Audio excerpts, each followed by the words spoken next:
ഇനി അതിനേക്കാൾ കൂടുതൽ നീട്ടേണ്ടുന്ന മദ്ദുകളെ സംബന്ധിച്ചാണ് അടുത്ത് വിശദീകരിക്കുന്നത്. നോക്കൂ, ഇപ്പോൾ നമ്മൾ മദ്ദു സില കസീറയെ സംബന്ധിച്ച് പറഞ്ഞു 2 മാത്രം നീട്ടണമെന്ന്. എന്നാൽ ഈ ഹാഉൽ ലമീറിന്റെ തൊട്ട് പിന്നിൽ ഹംസ വന്നു കഴിഞ്ഞാൽ അതിനെ 4 മാത്രം നീട്ടണമെന്നാണ്. ഇവിടെ നോക്കൂ, ബിഹി അഹദ കണ്ടോ, ഹാഉൽ ലമീറിന്റെ മുന്നിൽ ഹർക്കത്ത് വന്നു, പിന്നിൽ ഹർക്കത്ത് വന്നു, പിന്നിൽ ഹംസയും വന്നു. അങ്ങനെ വന്നാൽ 4 മാത്രം ജായിസായി നീട്ടണമെന്നാണ്. മാലഹു അഖ്ലദ, മാലഹു അഖ്ലദ. ഇവിടെയും ഹാഉൽ ലമീറിന്റെ മുന്നിൽ ഹർക്കത്ത്, പിന്നിലും ഹർക്കത്ത്, പിന്നിൽ ഹംസയും വന്നു. ഇങ്ങനെ വന്നാൽ ഇവിടെയും 4 മാത്രം നീട്ടൽ ജായിസാകുന്നു. ഹാഉൽ ലമീറിന്റെ പിന്നിലായി വന്നിടും ഹംസത്ത് വാസിലായി, നീട്ടേണം ഹായിലെ ജായിസായി, ഹർക്കത്ത് 4 ഭംഗിയായി. ഇവിടെ ഹാഉൽ ലമീർ, അതായത് സില തവീല സില കസീറ എന്ന 2 നിയമങ്ങൾ നമ്മൾ പഠിച്ചു കഴിഞ്ഞു. എന്നാൽ സില കസീറ സംബന്ധിച്ച് പറയുമ്പോൾ 1-2 കാര്യം കൂടി മനസ്സിലാക്കൽ നിർബന്ധമാണ്. അതായത് ഈ ഹാഉൽ ലമീർ ഇതേ നിയമം ഖുർആനിൽ നേരെ എതിരായിട്ട് പാരായണം ചെയ്തു വരാറുണ്ട്. ഇപ്പോൾ നാം നേരത്തെ പറഞ്ഞു, ഹാഉൽ ലമീറിന്റെ തൊട്ട് മുന്നിലും തൊട്ട് പിന്നിലും ഹർക്കത്ത് വന്നാൽ ഇതിനെ 2 മാത്രം നീട്ടി ഉച്ചരിക്കണമെന്ന്.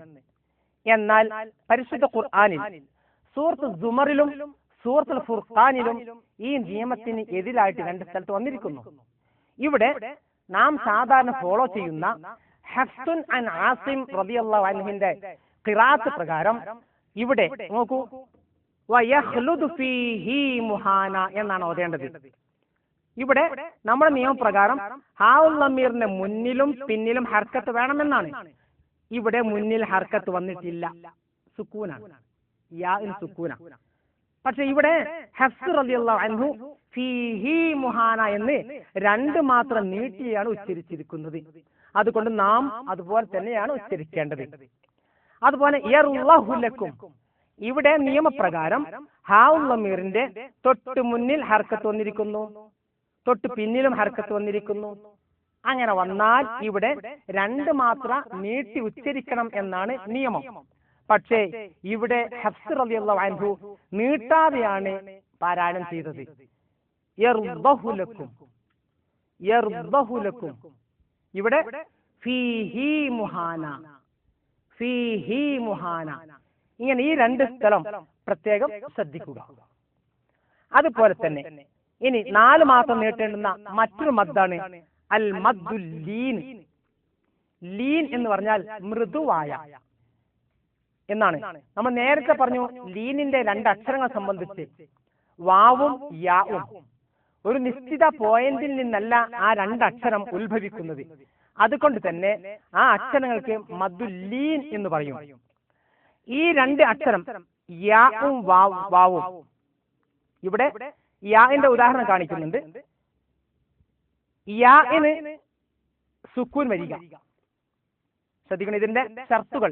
യാന് സുക്കൂൻ വരിക, തൊട്ട് മുമ്പത്തെ അക്ഷരത്തിന് ഫത്ഹ് ഉണ്ടാവുക, തൊട്ട് പിന്നിലെ അക്ഷരം വഖഫ് ചെയ്യുക. ഇങ്ങനെ 3 ഷർത്ത് എത്തി കഴിഞ്ഞാൽ ഇതിനെ ലീനാക്കി ഉച്ചരിക്കണമെന്നാണ്. ലീനാക്കി ഉച്ചരിക്കുക എന്ന് പറഞ്ഞാൽ സാധാരണ നീട്ടുന്നത് പോലെ നീട്ടലല്ല, മൃദുവായിട്ട് ഒരു ഒഴുക്കൻ മട്ടിലൂടെ നീട്ടലാണ്. അതായത് ലിഈലാഫി ഖുറൈശ്, ഒന്ന് ഉയർന്ന് താഴ്ന്ന് അങ്ങനെ പോവുക. ഖുറൈശ് ഈലാഫിഹിം റിഹ്ലത്തശ്ശിതാഇ വസ്സൈഫ് ഫല്യഅ്ബുദൂ റബ്ബ ഹാദൽ ബൈത്ത്. ഇതേപോലെ മൃദുവായ ഒരു നീട്ടലാകുന്നു ലീന് കൊണ്ട് ഉദ്ദേശിക്കുന്നത്. ഒരു ഉദാഹരണം കൂടി നോക്കൂ.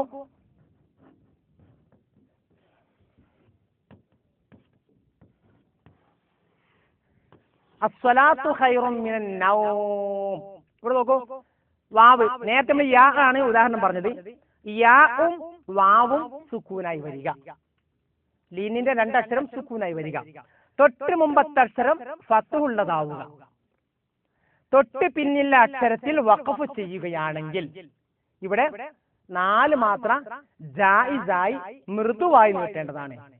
വസ്സലാത്തു ഖൈറും മിനൻ നൗം എന്ന് പറയുന്ന പോലെ അലം നജ്അൽ ലഹു ഐനൈൻ വലിസാനൻ വശഫതൈൻ വഹദൈനാഹുൻ നജ്ദൈൻ എന്ന് പറയുന്ന പോലെ മൃദുവായ ഒരു നീട്ടലാകുന്നു മദ്ദുൽ ലീൻ. ഇപ്പൊ ലീൻ സില തവീല, സില ഖസീറ, മുഖത്തഅ, മുസ്തതീല, ബദൽ, ഇവദ് ഇതെല്ലാം മദ്ദുൽ ഫറഇൽ പെട്ട് തന്നെയാകുന്നു. ഇനിയും ഇതിന്റെ ബാക്കി തുടർന്നുള്ള ക്ലാസ്സിൽ നിങ്ങൾക്ക് കേൾക്കാൻ സാധിക്കും.